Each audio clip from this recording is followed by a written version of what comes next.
Welcome back to the Spotlight. Thanks for having me back, Dave. Hey, thanks for being here. And let's talk about the economy, because a lot of people now are seeing the economy completely fall apart. Fuel prices are going up. And I just wanted to touch on Evergrande, because right now we're starting to see Evergrande. It's in the news. Do you think this is a Lehman moment, or do you think it's leading up to a Lehman moment?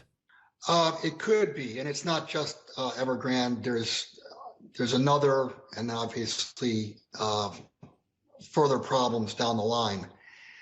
Evergrande could become a Lehman moment, and that's if China basically has three options. They can allow the bankruptcy to happen and let the system go and let it cleanse itself, but you're talking about a complete collapse. Their other option would be to follow what the Federal Reserve and Treasury did back in 2008 and ever since, and basically monetize the problem. And a third option, with China as the largest holder of gold in the world, what they could do is they could mark the price of gold up. They could say, and I don't know what the number is, but let's just use 10,000 for a number. They could say gold is 10,000 bid, 10,000 offered. And what that does is it would clean their balance sheets up. It would create wealth in their balance sheet. But by doing this would also affect the world, because it would change the price of gold. Well, yeah, of course it would. You'd have some fiat currencies that may even disappear. You'd have some currencies do better with central banks that actually have gold. But the bottom line is, central banks own only one asset that they could create wealth with by changing the price, and that's gold. You can't, can they really eradicate debt? No, they can't. You can't really have a jubilee, because if you were to do that, I mean, just think about the U.S. The U.S. Treasury bonds are everywhere. They're in pensions. They're in 401ks. The treasuries are the foundation for everything. So if you got rid of debt or forgave debt, on one side it's good for the debtors, but for the lenders, somebody has to lose. There's no way they can do this without someone losing, because the losses already exist. So, I mean, do you think that the United States, I mean, we spoke about this many times before, do you think the United States has, the 8,000 tons of gold? Because if they mark the price up, then the United States would make out. I would answer that by asking the question, why has the U.S. not independently audited their gold since the 1950s? That is a good question. I mean, my answer, I don't believe that we do have. I don't think we even have close to the 8,300 tons. Maybe we have 1,000 tons. Who knows? I mean, there's no way to know without having an audit, but it seems awful suspicious that there's been no audit since the 1950s. And I also wanted to touch base on what's happening with the Fed, because we had some information that was brought out from the Freedom of Information Act request, where we have Dallas Fed President Kaplan, Rosengren, and I think Vice President Clarita. They were caught, trading tens of millions of dollars in stocks and S&P 500 futures, while the Fed was doing the same exact type of trades. I mean, what do you make of this? It shows how dirty the system is all the way to the top. I mean, these people were trading their own personal accounts ahead of Fed policy, that they knew what the policy was going to be, so they benefited personally. I don't know whether I know if it was senators or representatives, it's not illegal. They can trade on inside information. As far as Fed presidents, I don't think they have that clause where they're allowed to do that. I think it's illegal and obviously for sure immoral. And in my opinion, they should be in jail. But what it illustrates is how dirty the system is, how rigged the system is all the way to the top. Do you think this is the beginning of showing the people how corrupt the Fed is, and maybe we should audit the Fed? I mean, a full audit? One could hope. What was it, 4 or 5 years ago, Ron Paul was trying to get a bill passed to audit the Fed. I can't see the Fed truly being audited. If that were the case, things would come out that would shock everyone, including you and I. Do you think if they do audit the Fed, do you think that would destroy the economy from the things that they found? I think that would, yeah, if they were to audit the Fed and you found all kinds of dirt, what would that do to the dollar? That's your first question. And obviously, confidence all over the world would be broken.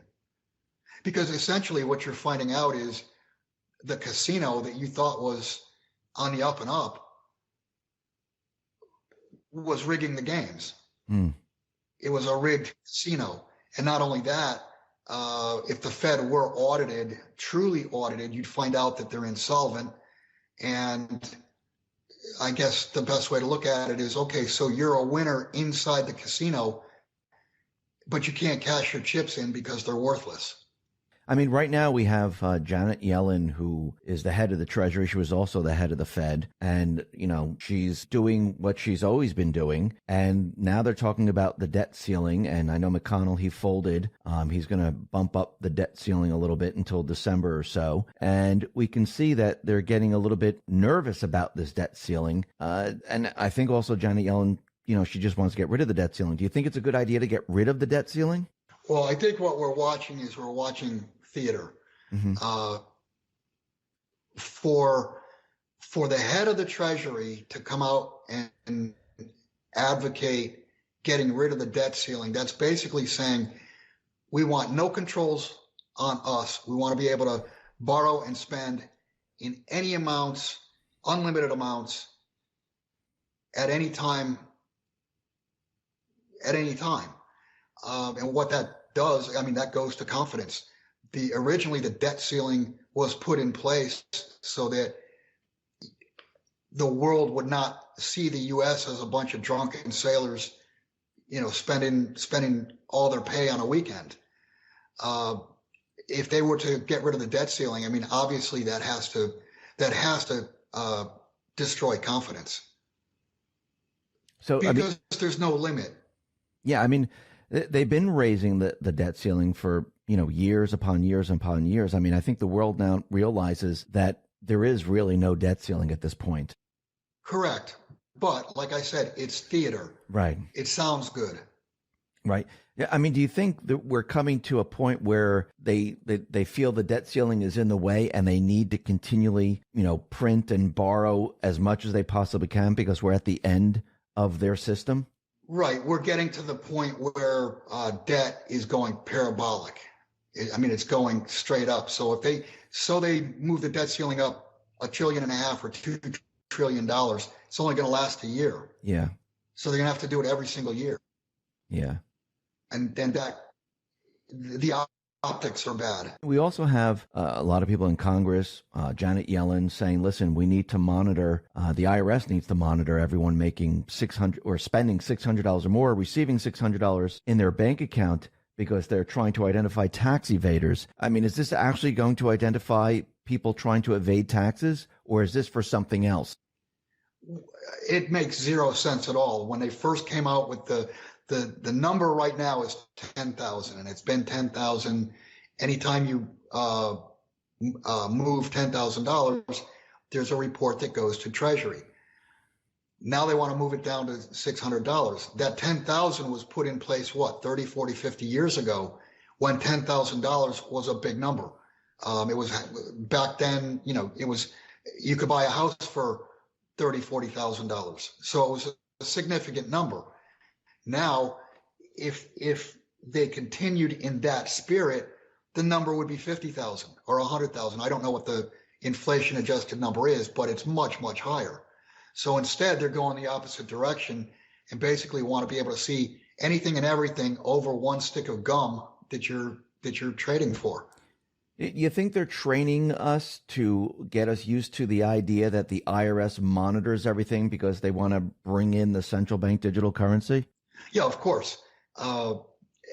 It's a way to, it's population control, if you will. It gives them the ability to pretty much know and see anything and everything that the population does. And I think with the central bank digital currency, I think they also have the ability to shut you down if you're doing something they don't like. Because with the central bank digital currency, aren't they taking the power away from the banking system? Right. We've not seen a central bank digital currency yet. Right. But I think it's a pretty good bet that yes, if they're in control of it and you're speaking ill or not following the narrative, they can shut you down for any reason. I mean, in China, they do have the social credit scores. So if your social credit score, if you're saying something ill about the country or you're speaking the truth against whatever the narrative is, a false narrative, they can shut you down. Yeah. It doesn't matter how much money you have. I mean, you could have billions of dollars and they could still shut you down. Yeah, they have total control of everything that you do at that point. Right. With everything that we're seeing right now, we're also seeing supply chain issues. I mean, we have ships off the coast of California. China is reporting supply chain issues. Europe is saying that fuel prices are so high, they can't deliver the items to the stores. I mean, do you think this is just the beginning of something that's going to be much, much worse? Yeah, I do think it's the beginning. There's two aspects. There's the financial aspect and the real economy aspect. And let's go back before it started, back in September of 2019, the repo market blew up. And the repo market blew up because there was too much demand for overnight credit. The system was being strained. It needed too much credit. And I'll use the word conveniently came along. Mm-hmm. And what that did was it reduced activity all around the world. People were staying home. They weren't driving as much. They weren't flying. They weren't going to restaurants. The consumption was down. Everything lessened. And what that did was it lessened the amount of demand for credit. Now, the real economy runs on credit. And obviously the real economy runs on a supply chain. So if you're hampering credit and you throw sand or stones into the gears of the supply chain, what you're doing is you're further slowing the real economy down. You're making business harder to do. Everything slows down even further. And if you ask me, it's not by mistake. It's a planned demolition, if you will. Also, think about this: when the real economy slows down, where does the money come from to service the debt that's outstanding? It comes from the real economy. The real economy generates profits, and out of those profits, the debt service is paid. So what you have is you have an attack on the financial system. You have an attack on the real economy itself. And obviously, all you have to do is look around at, the social media sites, and there's a social attack also. Yeah. So, I mean, the system is being attacked. And to me, I don't think there's any way people or individuals or the leaders of the world could be so stupid as to put all these policies that they're putting into place and the things that are happening. It has to be a plan. So you don't think the supply chain issue, you don't think this is naturally occurring? You think this is orchestrated? Yeah, I think some of it is naturally occurring, but let's use an example here in the U.S. And you could use the example in Europe with the Nord Stream pipeline. What was the first thing Biden did when he got into office? He shut the pipeline down. Right. Now that obviously affects the real economy. Right. So it's on purpose. It's not. There are ripple effects that come from that are natural, but it just looks to me like a good part of the supply chain problems have been created uh, by trade wars, tariffs, and bad policy as far as, country to country. Do you think people are going to wake up to the fact that, well, maybe we shouldn't have all our manufacturing in China? Maybe we should have this distributed around the world? Because if China is having problems with coal prices and they can't get coal, they can't get fuel, Right. and they're not producing, doesn't this draw attention to the globalization? Let's talk about being prepared. A lot of people are worried about the future. You're not the only one. Right now, there's an overwhelming surge of Americans who are stocking up on emergency food. Should you be one of them? Ask yourself, do you currently have enough food on hand to get you and your family through a prolonged crisis that lasts months? If not, you should strongly consider getting a 3-month emergency food kit from My Patriot Supply. They're the nation's #1 preparedness company, and they serve millions of American families. Right now, save $100 off their best-selling 3-month emergency kit, which comes with breakfast, lunches, dinners, drinks, and snacks. This kit gives you over 2,000 calories a day, and the food stays fresh for up to 25 years in proper storage. But if you don't act now, you might not secure these kits. Head over to preparewithx22.com and claim your 3-month emergency food kit at this special price. You'll save $100 per kit, but you must act today while supplies last. That's preparewithx22.com, or click the link in the description. Where everything is centralized in China. Right. And the supply chain is, when it was working properly, just-in-time inventory, it was a beautiful thing. But to see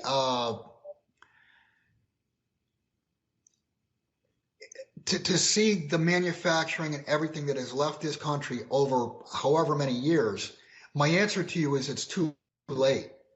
They've already all the manufacturing is gone. And okay, so China's having a problem now. Let's switch to another country. How long does that take? You're talking about a massive, bigger than a hiccup in the supply chain, and just-in-time supply chain like we have. You're seeing the effects of it. You're seeing the effects in real time. You have a problem at point A, and that spreads to point B and C. And then there's 3 more spreads from each one of those.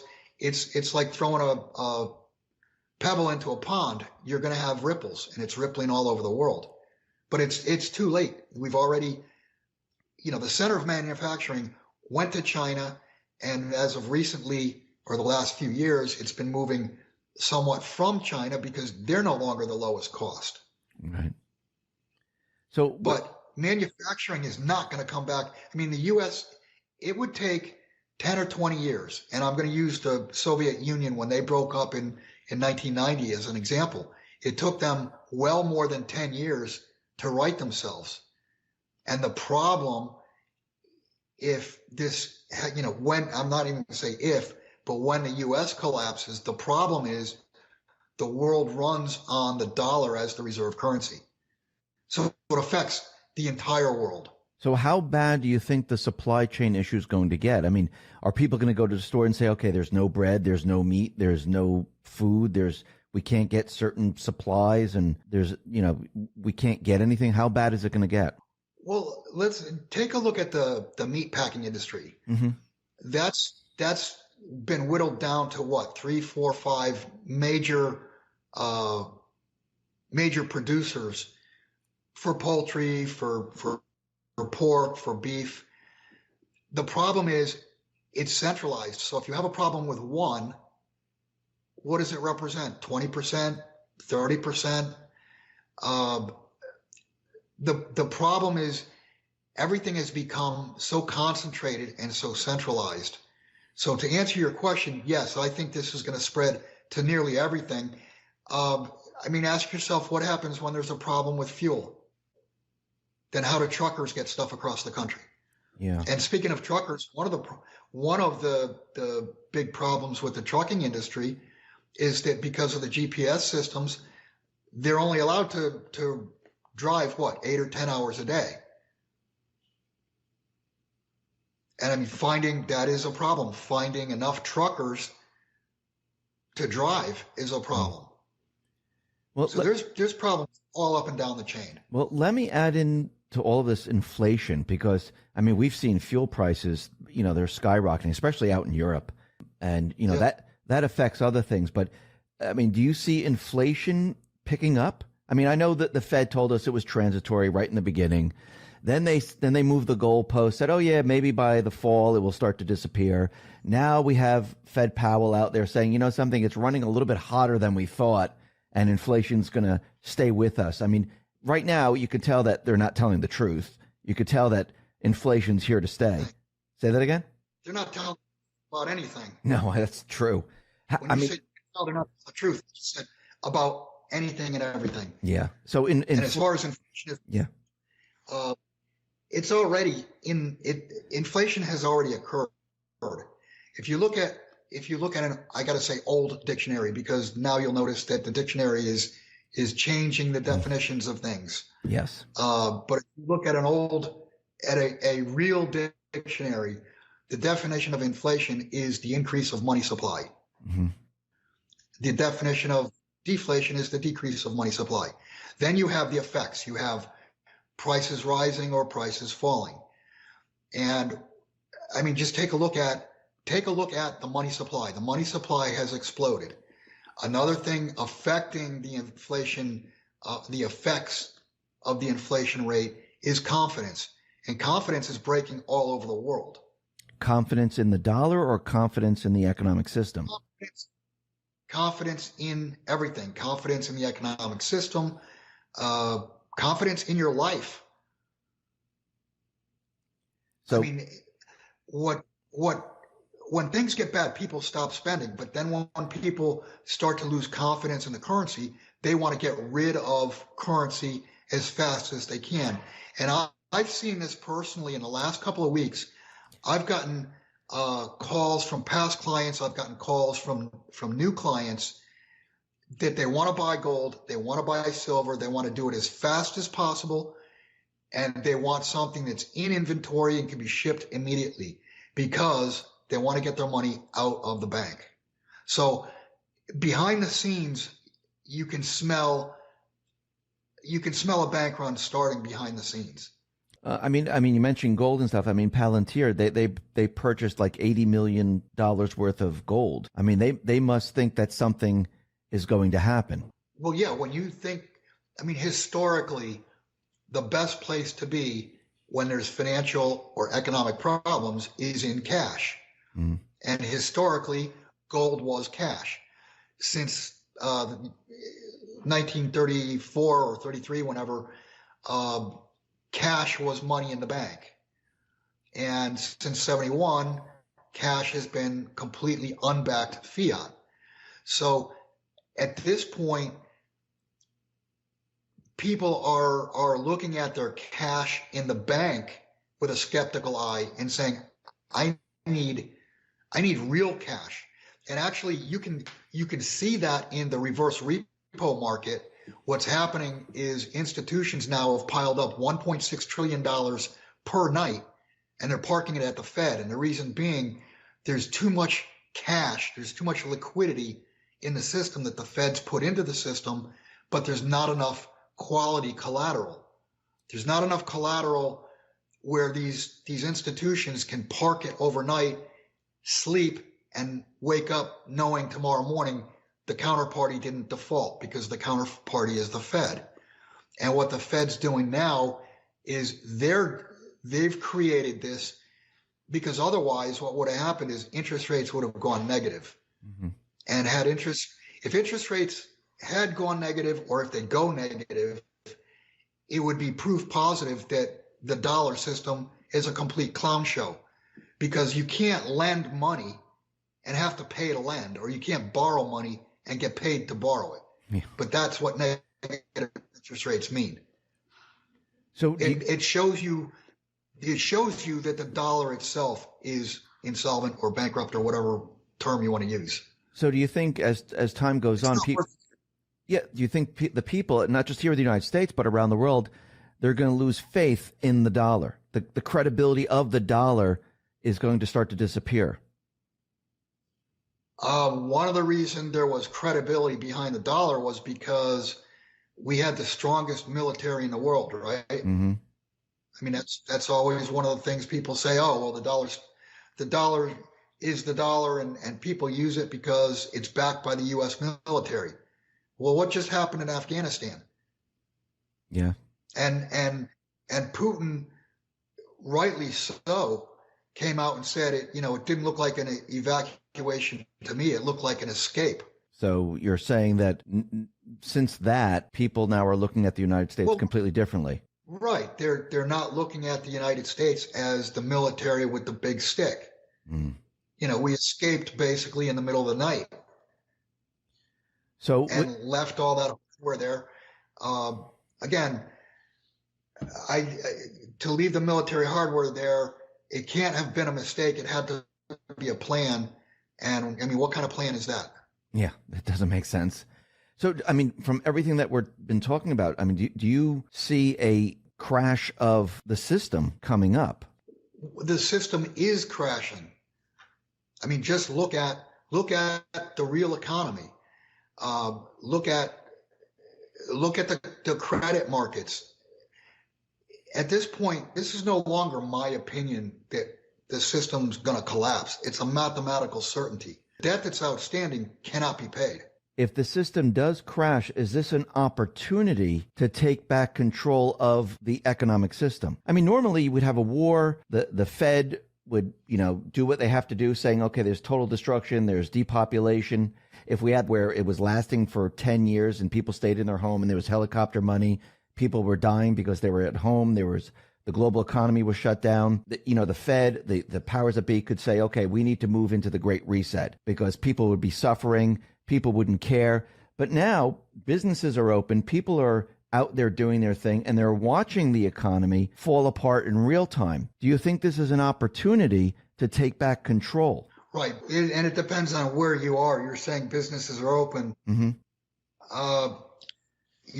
You're saying that businesses are open. It depends on where you are. I mean, there's many parts of the country where businesses are operating at 50% or less, which is, obviously a problem. It would be nice if that could happen, where the system collapses and the good guys come in and reshape things. I think there's going to be a period of time where you're going to see anarchy. And what do you mean by anarchy? And when I say anarchy, yeah, supply chains break down. Well, when supply chains break down, we're no longer farmers. Mm-hmm. I mean, think about it. How many people do you know personally that could survive, say, 2 months without the grocery store being open? No one actually that I know. I only know one farmer. I mean, I know a few people, but they're few and far between. Ranchers, farmers, people who are like hunting guides, people like that. Yeah, they'll survive. Mm-hmm. But the average person does not stand a chance, because we grew up. I mean, I'm 60 years old. I grew up in the 60s. You needed food, you go to the grocery store. Yeah. But that wasn't really the case 50 years before I was born. It was an agrarian economy for the most part. And you got your goods locally.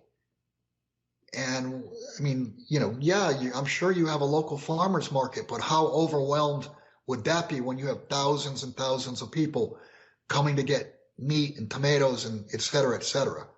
So we're not prepared. We're not prepared from a knowledge standpoint. We're not prepared emotionally, physically. We're not prepared. We're not prepared for the system to go down, and that's the problem. Hey, Bill, thank you very much for being on the X22 Report Spotlight. Once again, how can people see your work? You can go to www.jsmindset.com. I would mention that probably within the next week or two, we're going to put a banner up top of the website. Shortly, we're going 100% subscription, and what we're doing is we're creating a compendium of all of our work for the last, I think, 5 or 6 years since I partnered with Jim. And that will include all of our subscription work. It will include roughly 50 one-hour talks, conversations that are recorded each week. And the reason we decided to do this is because there's so much, for lack of a better term, everything out there is bullshit. They're changing everything. They're changing the dictionaries. And who knows how this is going to go down. But the word history comes from his story. And 30 years from now, 50 years from now, 100 years from now, people are going to look back and say, what in the hell happened? How could it have ever happened? And basically what we're doing is we're putting out a compendium that's real time. It's our real time commentary on how things got to where they are now. So if they all, so, you know, you give it to you give it to your kids, you give it to your grandkids, they pass it down. It's a time capsule, 50 years, 100 years from now. It's real, true history written and put together in real time. Great. I mean, I'll put all the links at the bottom of the video to make it easier for people to go over there. Hey, Bill, once again, thank you very much for being on the spotlight. I really appreciate it. Thank you, Dave.